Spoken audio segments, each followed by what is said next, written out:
Hello everyone, it's another day, and another YouTube video from Chris Faring. Yeah, hello.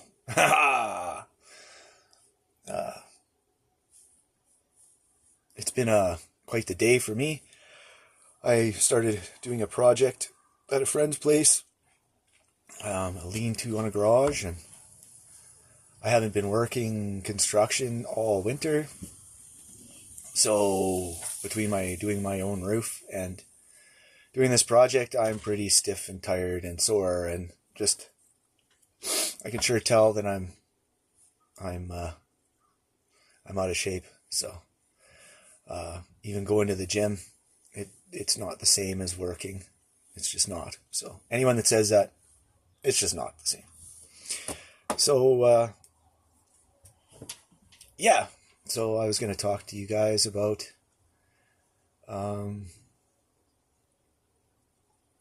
give you some more information about how my rehab went and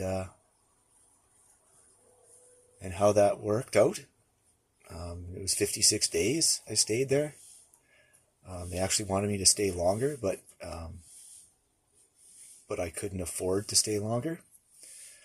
You know, it was a pretty expensive place, so I was very happy I got 56 days. Like, it was amazing.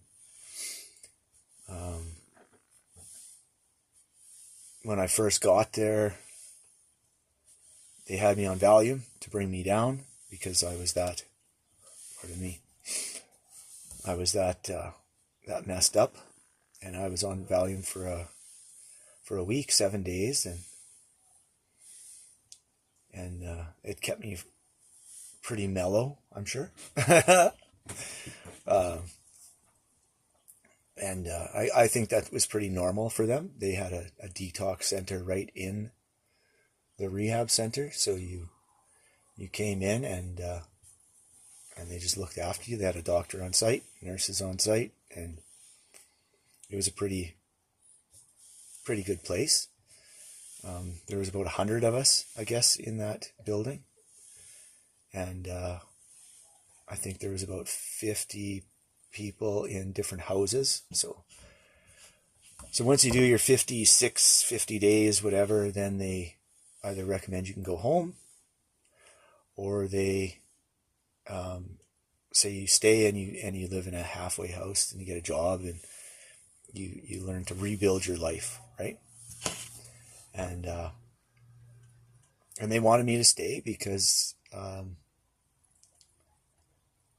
my family really didn't support me when I was in there. I think I mentioned that before, and they didn't. They didn't want to come and work on their stuff or do anything that the rehab recommended. So the rehab knew I was on my own. It was me against everything, right? And I think when you have family that will stick by you, that's when they're like, yeah, go home, you know, and do your thing. But if you don't have anyone, they really want you to stay and to learn to fix the 85% of your life. I've said it before, the 15% is the alcohol or addiction, drug addiction or alcohol addiction. The 85% is your life, right? The way you live, the way you think, the family around you, the friends around you, all that stuff, it's a big factor, right? And so if you're going back to, and I feel very sorry for a lot of people that, you know, they come out of rehab, because I see them at the AA meetings, and they have to go right back to a house full of alcoholics and addicts that are just using right in front of them. And I think that's a huge reason why most people don't make it, right? They just don't make it. But that rehab was really good. They really pushed the AA, NA factor. They, from the minute you woke up at 7 a.m. after breakfast, and then you had group sessions and information sessions, and then another group session, and it didn't stop, right? Like, the only breaks you had were lunch, breakfast, lunch, and supper. Even after supper, you would go to some kind of a group activity, or they would take you out into the city of Nanaimo and take you to AA meetings, right? So they really bombarded you with nonstop meetings and stuff. It was quite something. I learned an awful lot about addiction and about trauma and about all kinds of stuff like that. It was very eye-opening. Even with all that, even with me being suicidal, even with me knowing that my life was a mess, the first 28, 30 days, I still didn't think I had a problem. I almost left, right? Like, you're there voluntarily, you can leave anytime you want. So I almost left a few times, because it was hard. It's hard to admit you have a problem. It's hard to ask for help. It's hard to change all that stuff. It's just a hard thing to do. So them, and so them saying, you can go anytime you want, but we would really like it if you'd stay and just keep working on your sobriety. Like, just keep going. You already made it this far. Just keep going, right? And I had a really good counselor, Deborah, she was a tough cookie. She wouldn't give up easy at all. She was on you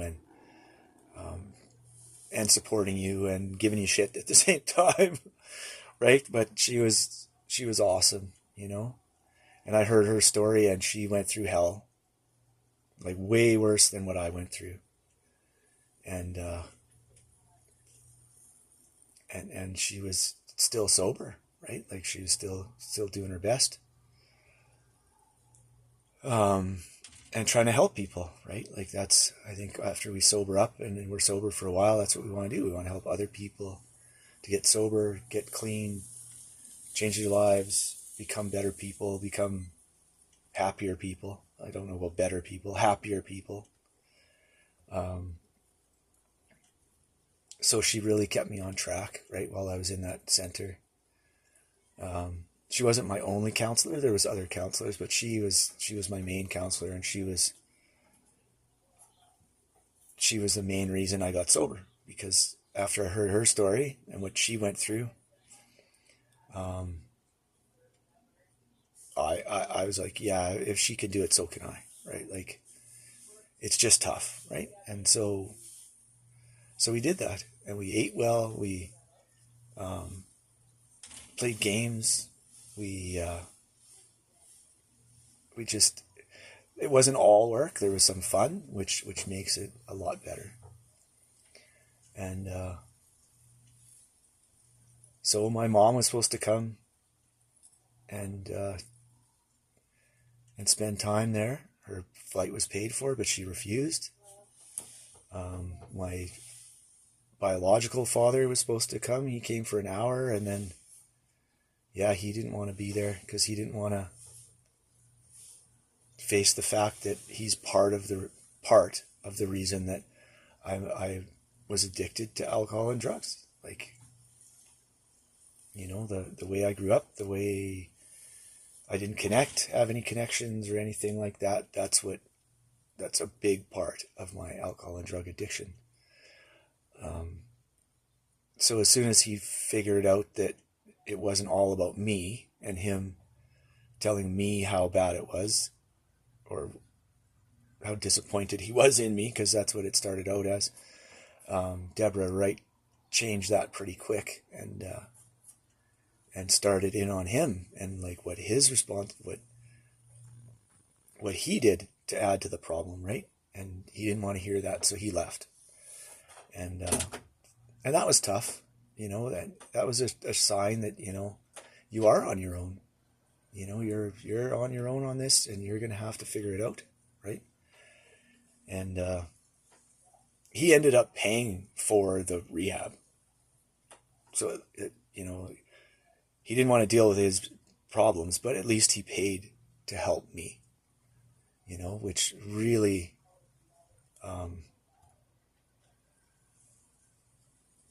was pretty cool. Now, that being said, he was kind of forced into it, right? And what I mean by that is, he could have said no, but what happened was my little brother, his son, because my little brother's my half brother, he came out to visit me on my acreage on my farm, and he saw the mess I was in, and he had just finished rehab, the same rehab, a few months before that. So he was clean and sober and working his program, and he saw the mess I was in, right? And I was in a mess. I was not good. And so he told me, he said, "That's it. We're going to rehab. We're going right now. Get your stuff. Let's go. We'll go to Regina and we'll fly out and we'll be there." And I said, "Well, I can't." I said, "I can't afford to do that." He says, "Don't worry. Dad's going to pay for this." And I said, "Yeah, well, I've already asked him, because I asked him a year before that. I'd written my truck off, driving a block and a half from the bar to my house." So I don't know how I did that or why or whatever. I could have just walked, but I was just, addiction, man. So I smashed my truck up really, really good. And I knew, even before that, I knew I had a problem. I was going to AA, trying to do my thing, right? And I remember sitting in my back deck. At the time, I was living in Yorkton, and he was visiting. My dad was visiting me, and I said, I need some help, right? I knew my cousin Farley had gone to this rehab, and he was doing really good, and he was a mess just like me. And I thought, if he could do it, would you please help me and send me? And I can remember his response is, he just said, "I don't want to waste the money. I don't want to waste the money. So you quit on your own for a few months, and then after that, then I'll send you," right? And all I could remember was how heartbroken I was that I wasn't worth even the thought of sending to rehab, right? To him. If I could have just gone to AA and quit, I would have, because I'd been going to AA. I'd been trying, right? And he knew that, right? Because one of his very good friends was my AA sponsor. So he knew, but he just didn't want to spend the money. So when my brother offered to get me to rehab, and he said that my dad was going to pay, I didn't believe him. I said, "Yeah, fine, let's go." I said, "Maybe at least we'll go to Regina and I'll get a trip to Regina." That was my thought, because I thought that we would never even get on the plane because he just wouldn't pay, But once we got to Regina and whatever, my dad or my brother must have talked to my dad, and he agreed. So thankfully for my little brother that I went to rehab. Otherwise I wouldn't have, right? And I wouldn't be here right now. I know that. I would have ate a bullet many years ago because I was in that point of my life. And so we flew to rehab. Like I said, I went on Valium. I stayed there. It was a great experience. And then I remember flying home by myself and just thinking, "Oh God, how am I going to make it on the flight?" They offer you drinks, and I was just so scared to come home, right? And And knowing that they didn't want me to go home yet, knowing that they didn't think I was ready to go home.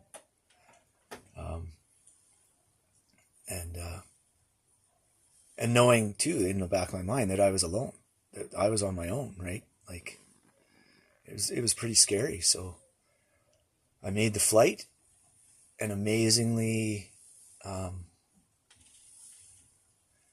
two girls I went to high school with in Selkirk were the flight attendants. Like they were best friends in school, and they were still best friends, and they worked together all the time on Air Canada. And so they asked me if I wanted a drink, and I was like, no, I just got out of rehab. And they're like, oh, okay, Chris, here you go. Here's a Pepsi on the house. You don't even have to pay. Just take it easy, and we'll get you home. And I was like, oh, thank God. They didn't try to push me, or because sometimes they do. Like they're trying to sell you a product, right? So, so I made it back to Regina. My little brother and my buddy Dave came and picked me up. And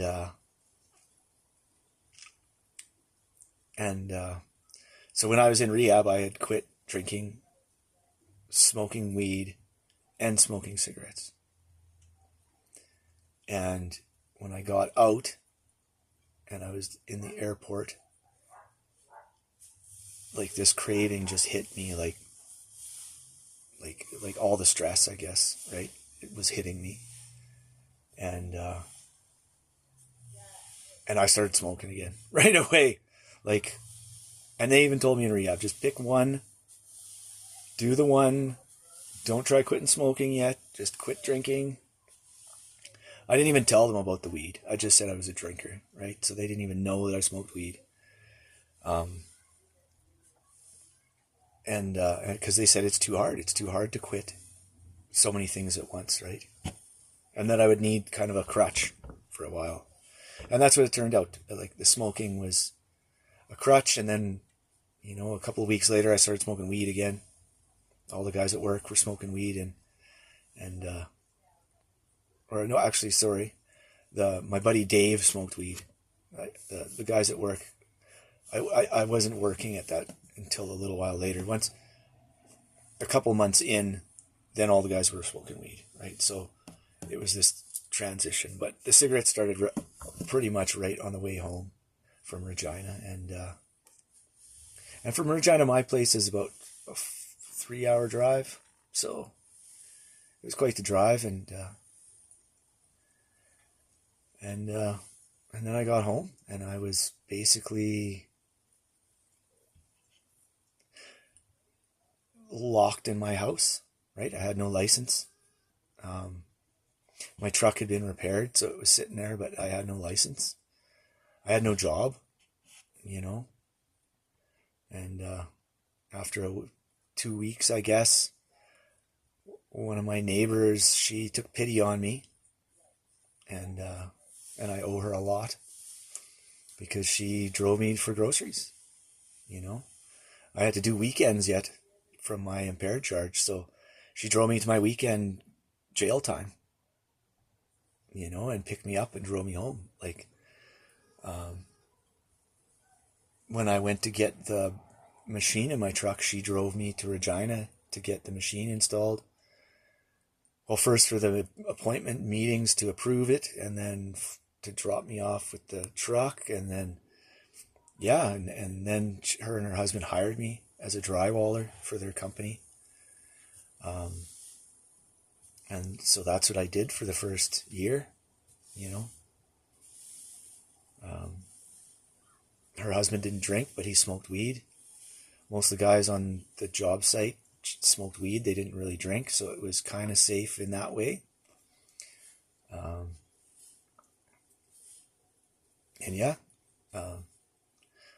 So about the rehab too is my dad didn't really want me to, but I had signed up for, they called it aftercare. So it was online. You talk to a counselor once or twice a week online, and you kept in touch, right? And they kept an eye on you, right? So I signed up for that. That was an extra $1,200 or whatever that I don't think my dad really wanted to pay for, but it ended up being a lifesaver for me. And a week before I was to leave, my counselor Deborah overdosed and died from heroin. She had been clean and sober for 38 years or something, and something triggered her, and she just couldn't handle it anymore, I guess, and she overdosed and died while I was in treatment the last week, right? So I never got to thank her for helping me, and it was devastating for me. I was like, what the hell? Like, and then my counselors there that were left, they said, well, that's how cunning, baffling, and powerful addiction is, right? That's why you got to keep going to meetings, and you got to stay diligent about it, right? You can't slough off about it. You can't think you can have one drink or one hit of heroin and just walk away from it, right? Like that's just not going to work. So you have to really be diligent, and yeah, so that was pretty hard, right? That one was pretty hard, but thankfully Dave was online, and he kept track of me and talked to me for a year. It was actually more than a year, because they kept talking to me after the year, because they knew I was alone, right? So they did it out of the kindness of their heart. They just kept talking to me probably for another 6 months, almost 2 years. And yeah, so that it was worth every challenge, right? Like, I'm so happy that I got that opportunity, and it really, really helped me. The place I went is called Edgewood. It's in Nanaimo, British Columbia. Now they're more of a corporate, because I know that they have one in Toronto, and they have one in Calgary, and Vancouver, and a couple other ones. I'm not exactly sure. And they got, instead of 100 people, now they got 300 people at that one I was at in Nanaimo. It's very large. So I don't know if you get the same treatment now as you did back then, but it was a very good place to go. I think they consider it the Betty Ford Clinic of Canada, right? So it was like one of the best ones you can go to in Canada. And they really just kept preaching the 12 steps, man, right? They just kept over and over and over. They actually made me, before you leave, they wanted you to do your step 1 to 5, right? And step 4 is making a fearless, searching moral inventory of yourself. So all the things that you're resentful towards people and things, and the things you've done wrong, and the things that were done wrong to you, and you got to put it all on paper, right? All the things. And then the step 5 is to talk about it with somebody you trust that's not going to judge you, right? And so they had a pastor there to do that with, and I did that, and it sure made me feel better, Now, that being said, it was kind of forced, and I was pretty raw, pretty new. And so I've done my steps now another 2 times since that, and I'm going to do it again here, because I'm working with some young people, and when they do the steps, I'm going to do the steps with them, and I'm going to get rid of anything that's hidden in my closet, right? Anything that's there. It's going to be looked at, and we're going to get rid of some stuff, and feel better again, right? It's a never-ending project. And I'm glad it is. I'm glad I keep learning and growing, right? I'm very glad that I keep learning and growing. It's really changed my life, completely changed my life for the positive. As we go along in this, You'll hear some more stuff, and you'll laugh and you'll cry. I know I laugh and cry all the time about the stuff I go through. Even to this day, I still have to laugh and cry about stuff, right? Yeah. So I don't know if that's a good way to end. Where did I end? I got home. I was in prison in my house. That's right. I didn't have a license or anything. I'll just finish that part up. And my neighbor helped me out there, and then once I got my license back, things changed. I could go to more AA meetings. I could go visit friends and family, right? And then I had more things to deal with, right?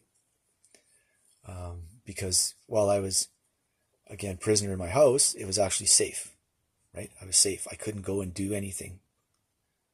Really, it was make it very tough for me to go. I mean, I could have drove my truck without a license, but I knew if I did that, man, and I would be in jail the next, because that was my third impaired.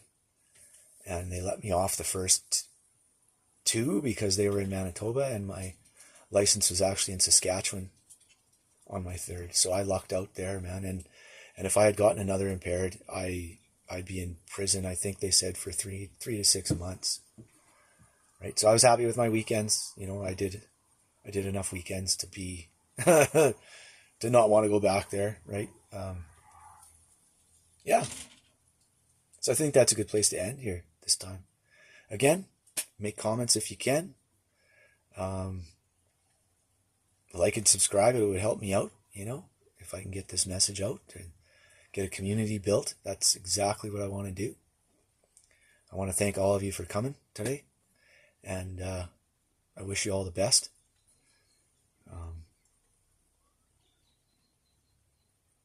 And if you need help, man, just like I say all the time, reach out. Get help. There is help out there if you reach out and look for it. Thanks, guys, and I'll talk to you tomorrow.